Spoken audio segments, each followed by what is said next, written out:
Have you ever noticed that you can lie in bed for 3 straight hours doing absolutely nothing but swiping your thumb and somehow feel more exhausted than if you just ran a marathon? Or, let's be real, more tired than if you spent the whole day digging a giant dirt hole in your backyard? You close your eyes and they sting. Your brain feels like a web browser with 99 tabs open, and loud music is playing from one of them, but you can't figure out which. You haven't moved your physical body.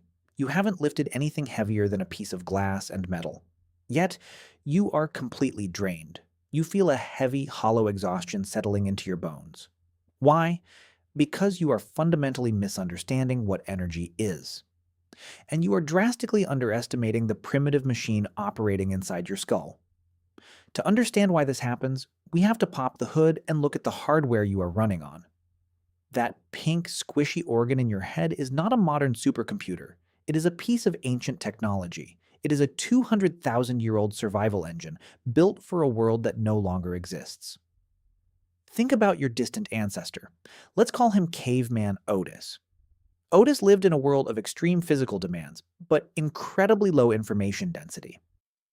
On a given Tuesday in the Paleolithic era, Otis had to process maybe 3 major pieces of data. Where is the water source? Is that red berry poisonous? Is that rustling in the bush a tiger? Or just the wind? These were high-stakes decisions, absolutely. But they were slow. They were linear. You find the food, you eat it. You see the predator, you run. The ancient brain evolved to handle one concrete physical reality at a time. It was designed to conserve energy whenever possible, because calories were incredibly scarce. When there was no immediate threat or task, Caveman Otis would just sit there, staring at a campfire, staring at the horizon, doing absolutely nothing. And his brain rested.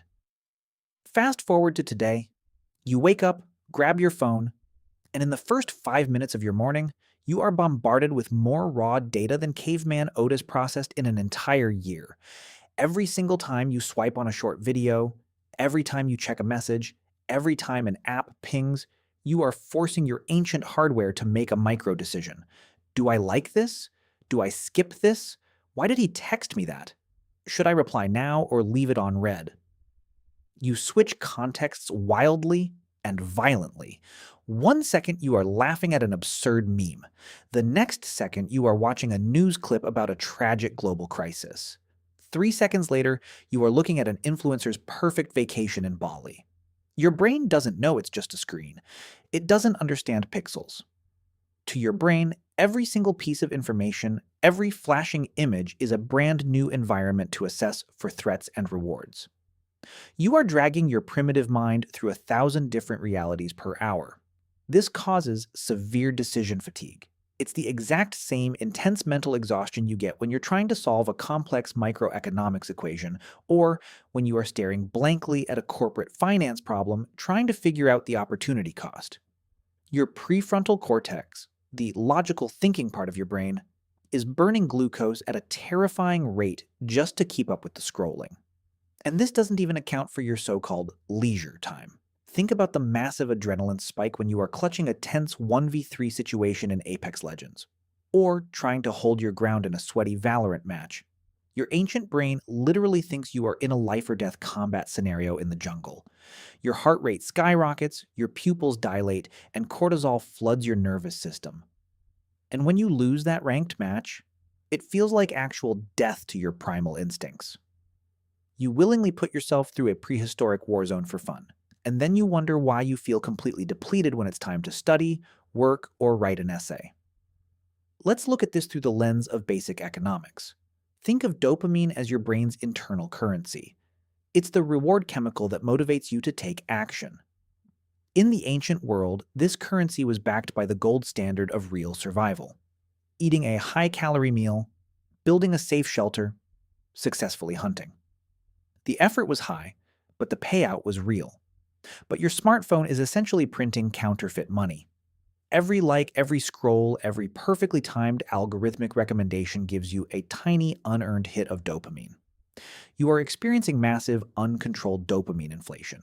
Because you are flooding your mental market with cheap dopamine from scrolling, the cost of doing hard things becomes too expensive. The opportunity cost is ruined.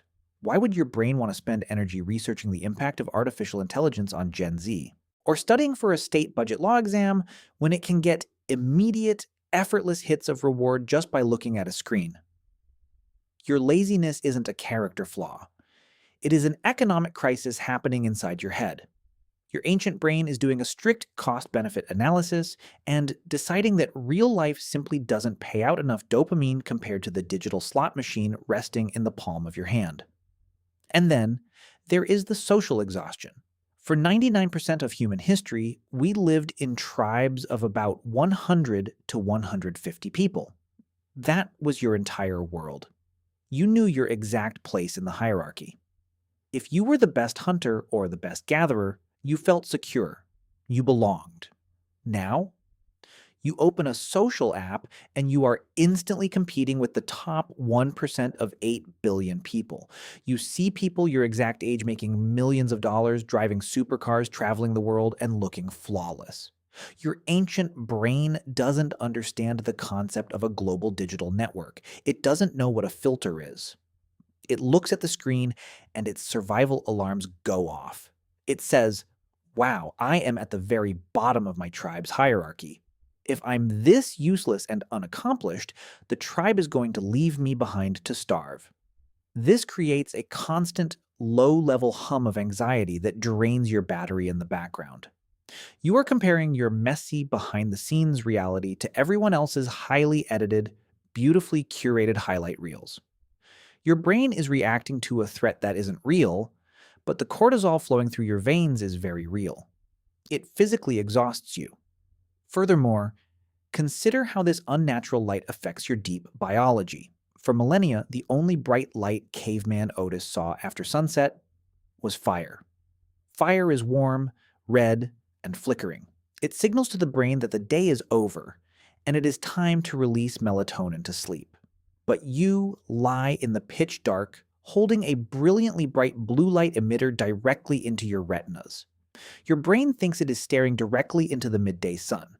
It suppresses your sleep hormones, keeping your nervous system in a state of wired alertness.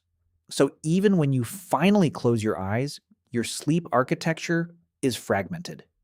You wake up exhausted because your brain never truly powered down.